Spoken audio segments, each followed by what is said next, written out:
Hi, NextinWeb Malayalaminte മറ്റൊരു വീഡിയോയിലേക്ക് സ്വാഗതം. ചാനൽ ഇതുവരെ സബ്സ്ക്രൈബ് ചെയ്തിട്ടില്ല എങ്കിൽ ഇപ്പോൾ തന്നെ ചെയ്യുക. സബ്സ്ക്രൈബ് ബട്ടന്റെ അടുത്തായി കാണുന്ന ബെൽ ഐക്കൺ കൂടി പ്രസ് ചെയ്താൽ ഇനിയുള്ള നോട്ടിഫിക്കേഷൻസ് ലഭിക്കും.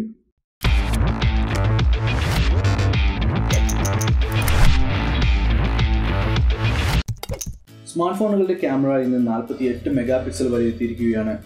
1.3 മെഗാപിക്സൽ ക്യാമറ മാത്രം ഉണ്ടായിരുന്ന 2003 ലോഞ്ച് ചെയ്ത സ്പ്രിന്റ് PM8920 മുതൽ മാർച്ച് 13 ആദ്യ സെയിൽ നടന്ന Redmi Note 7 Pro വരെ നമ്മുടെ സ്മാർട്ട് ഫോണുകൾ അഡ്വാൻസ്ഡ് ആയിരിക്കുന്നു. Honor V20 എന്ന സ്മാർട്ട് ഫോണിലാണ് ആദ്യമായി 48 മെഗാപിക്സൽ സെൻസർ ഉപയോഗിച്ചത്. ഇത് സോണിയുടെ IMX586 CMOS സെൻസറാണ്.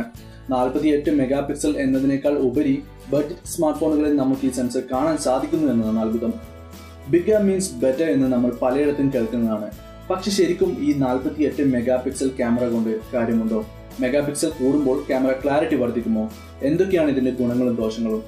മെഗാപിക്സൽ എന്ന നമ്പർ കൂടുമ്പോൾ അത് മികച്ച ക്യാമറ ആണെന്ന ധാരണയാണ് നമ്മളിൽ ഭൂരിഭാഗം പേർക്കുമുള്ളത്. ഇത് തെറ്റാണ്. മെഗാപിക്സൽ മാത്രമല്ല ഒരു സെൻസറിന്റെ ക്വാളിറ്റി നിശ്ചയിക്കുന്നത്. 2 ഇഞ്ച് വലിപ്പം മാത്രമുള്ള നമ്മുടെ പഴയ മൊബൈൽ സ്ക്രീനുകളിൽ വലിയ കുഴപ്പമില്ലാതിരുന്ന ഫോട്ടോസ് കമ്പ്യൂട്ടറിലേക്ക് പകർത്തിയാൽ അല്ലെങ്കിൽ പ്രിന്റ് ചെയ്യാൻ എടുത്താൽ ക്വാളിറ്റി വളരെ കുറവായിരുന്നു. ഇത് നമ്മുടെ ഇപ്പോഴത്തെ ഫേസ്ബുക്ക്, ഇൻസ്റ്റാഗ്രാം ഒക്കെ വരുന്നതിന് മുൻപാണ്. ഇവിടെ മെഗാപിക്സൽ ആയിരുന്നു വില്ലൻ. 1.3 മെഗാപിക്സൽ, 2 മെഗാപിക്സൽ ഒക്കെ ആയിരുന്നു അപ്പോഴത്തെ മൊബൈൽ ഫോൺ ക്യാമറകളുടെ റെസൊല്യൂഷൻ. അത് പിന്നെ മെച്ചപ്പെടാൻ തുടങ്ങി. 3 മെഗാപിക്സലും 5 മെഗാപിക്സലും ഒക്കെ വന്നു. ക്യാമറയുടെ സെൻസറിന്റെയും പ്രോസസറിന്റെയും പവർ കൂടുന്നതിനനുസരിച്ച് മെഗാപിക്സൽ കൗണ്ടും വർദ്ധിച്ചു വന്നു.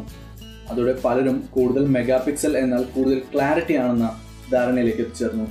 അതുകൊണ്ടാണ് ഇപ്പോൾ നമ്മൾ 48 മെഗാപിക്സൽ എന്ന് കേട്ടപ്പോൾ അതിനെ ശ്രദ്ധിക്കുന്നത്. സ്മാർട്ട് ഫോണുകളുടെ പുറകിലുള്ള ക്യാമറയെ കുറിച്ചാണ് പറയുന്നത്. സെൽഫി ക്യാമറ എന്നത് വേറെ തന്നെയാണ്. അതിലിപ്പോഴും റെസൊല്യൂഷനേക്കാൾ കൂടുതൽ പ്രാധാന്യം ബ്യൂട്ടിഫിക്കേഷൻ പോലെയുള്ള പല ഫീച്ചറുകൾക്കുമാണ്. അപ്പോൾ കൂടുതൽ മെഗാപിക്സൽ എന്നാൽ കൂടുതൽ ക്വാളിറ്റി എന്ന അർത്ഥമുണ്ടോ?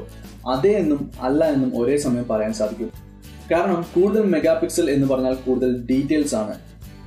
ഹൈ മെഗാപിക്സൽ കൗണ്ടുള്ള ഒരു ഇമേജ് ഡിജിറ്റലി ക്രോപ്പ് ചെയ്യാനും സൂം ചെയ്യാനും സാധിക്കും.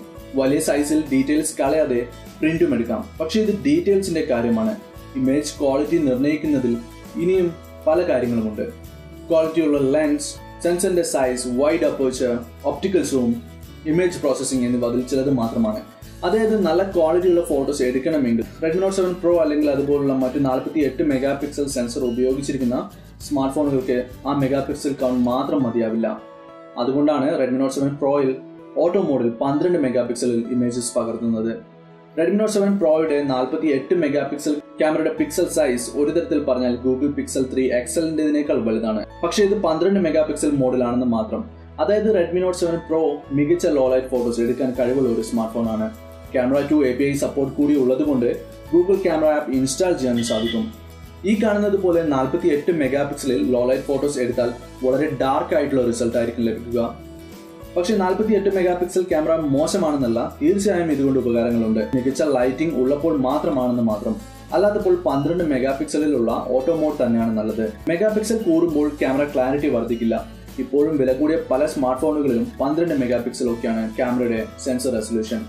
മാത്രമല്ല സ്മാർട്ട് ഫോണുകളിൽ ഉപയോഗിക്കുന്ന സെൻസറിന്റെ സൈസ് വളരെ ചെറുതാണ്. അപ്പോൾ അതിൽ കൂടുതൽ പിക്സലുകൾ ആഡ് ചെയ്യുമ്പോൾ പിക്സൽ സൈസ് കുറയുകയും അത് ഇമേജിനെ കൂടുതൽ ഡാർക്ക് ആക്കുകയും ചെയ്യും. Bigger the better. സെൻസർ എത്രത്തോളം വലുതാണോ അത്രത്തോളം കൂടുതൽ ലൈറ്റ് അതിനെ സ്വീകരിക്കാൻ സാധിക്കും. അതിലൂടെ ക്ലിയർ ആയിട്ടുള്ള നോയ്സ് ഇല്ലാത്ത ഇമേജ് ക്യാപ്ചർ ചെയ്യാം. സ്മാർട്ട് ഫോണിലുള്ള സെൻസർ ചെറുതാണ്. അതിൽ കൂടുതൽ മെഗാപിക്സലുകൾ വരുമ്പോൾ ഓരോ പിക്സലിനും ലഭിക്കുന്ന ലൈറ്റിന്റെ അളവ് കുറയുകയും അപ്പോൾ ഇമേജ് ക്വാളിറ്റി കുറയുകയും ചെയ്യും. ഒരു സാധാരണക്കാരൻ തീർച്ചയായും ക്യാമറയുടെ സെൻസർ സൈസ് നോക്കിയായിരിക്കില്ല, മറിച്ച് മെഗാപിക്സൽ കൗണ്ട് നോക്കിയായിരിക്കും സ്മാർട്ട് ഫോൺ വാങ്ങുക. കൂടാതെ സോഷ്യൽ മീഡിയയിൽ ഷെയർ ചെയ്യാൻ ഇത്രയും മെഗാപിക്സലിന്റെ ആവശ്യവുമില്ല.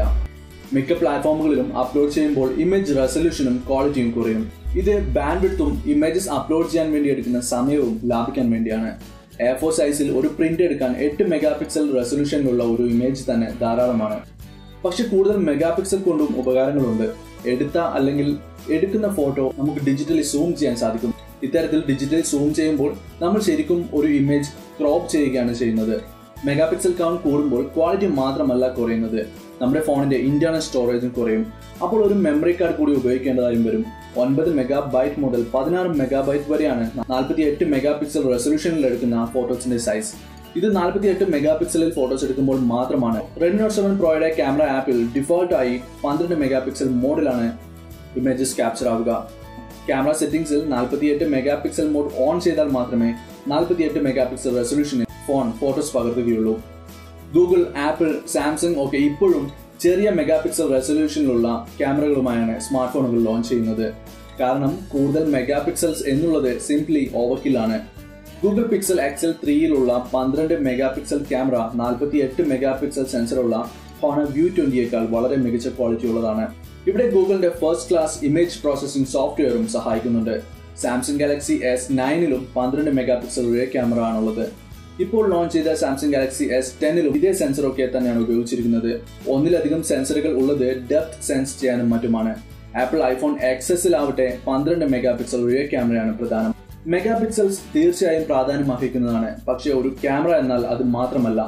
ഒരിക്കലും സ്മാർട്ട് ഫോണുകൾ മെഗാപിക്സലിന് മാത്രം പ്രാധാന്യം നൽകി തിരഞ്ഞെടുക്കാതിരിക്കുക. സോണിയുടെ IMX 586 സെൻസറാണ് Redmi Note 7 Proയിൽ ഉപയോഗിച്ചിരിക്കുന്നത്. 0.8 മൈക്രോൺ പിക്സൽ സൈസ് ആണ് ഇതിനുള്ളത്. സെൻസറിന്റെ വലിപ്പവും മറ്റ് സെൻസറുകളെക്കാൾ കൂടുതലാണ്. പിക്സൽ ബൈൻഡിംഗ് മെത്തേഡ് ഉപയോഗിച്ച് 4 പിക്സലുകളെ കൂട്ടിച്ചേർത്ത് ഒരു വലിയ 1.6 മൈക്രോൺ പിക്സൽ സൈസ് ഉള്ള ഇമേജ് പ്രൊഡ്യൂസ് ചെയ്യാൻ ഈ സെൻസറിന് സാധിക്കും. പിക്സൽ 3 പിന്നെ ഐഫോൺ XS എന്നിവയിലുള്ള 12 മെഗാപിക്സൽ സെൻസറിന്റെ പിക്സൽ സൈസ് 1.4 മൈക്രോൺസ് ആണ്. ഷോമിയുടെ Redmi Note 7 Pro എടുക്കരുത് എന്നല്ല പറഞ്ഞു വരുന്നത്. പക്ഷേ 48 മെഗാപിക്സൽ ക്യാമറ എന്നാൽ ഏറ്റവും മികച്ചതല്ല എന്ന് മാത്രം മനസ്സിലാക്കുക. സ്നാപ്ഡ്രാഗൺ 675 ചിപ്സെറ്റും ഫാസ്റ്റ് ചാർജിംഗ് ഫോർ സപ്പോർട്ടുമായി വരുന്ന Redmi Note 7 Pro നല്ല പെർഫോമൻസ് നൽകുന്ന ഒരു സ്മാർട്ട് ഫോണാണ്. ക്യാമറയുടെ കാര്യത്തിലും ഈ പ്രൈസ് സെഗ്മെന്റിൽ ഏറ്റവും മികച്ച സ്മാർട്ട് ഫോണാണിത്. വിവോ V15 Proയ്ക്കും 48 മെഗാപിക്സൽ ക്യാമറയാണുള്ളത്. പക്ഷേ ഇതിനേക്കാൾ മെച്ചപ്പെട്ട ഡീറ്റെയിൽസ് Redmi Note 7 Pro നൽകുന്നുണ്ട് എന്നാണ് പല റിവ്യൂസും പറയുന്നത്. പലപ്പോഴും ഇതിൽ പകർത്തുന്ന ഫോട്ടോസ് OnePlus 60ക്ക് പോലും തരാൻ സാധിക്കുന്നതിനേക്കാൾ ഡീറ്റെയിൽസ് ഉണ്ടത്രേ. സ്നാപ്ഡ്രാഗൺ 675ന്റെ ആർട്ടിഫിഷ്യൽ ഇന്റലിജൻസ് എഞ്ചിനും ഇതിൽ സഹായിക്കുന്നുണ്ട്. മാത്രമല്ല ലോ ലൈറ്റ് മോഡൊക്കെ വളരെ മികച്ചതാണ്. വീഡിയോ ലൈക്ക് ചെയ്യാനും ഷെയർ ചെയ്യാനും മറക്കണ്ട. ഇനിയും വീഡിയോസ് അപ്ലോഡ് ചെയ്യാനുള്ള പ്രചോദനം നിങ്ങളുടെ ഓരോ ലൈക്കും കമന്റുമാണ്. ഇതുവരെ സബ്സ്ക്രൈബ് ചെയ്തിട്ടില്ല എങ്കിൽ ഇപ്പോൾ തന്നെ ചെയ്യുക. ഇനി അടുത്ത വീഡിയോയിൽ കാണാം. ശുഭദിനം ആശംസിക്കുന്നു. Thanks for watching the video.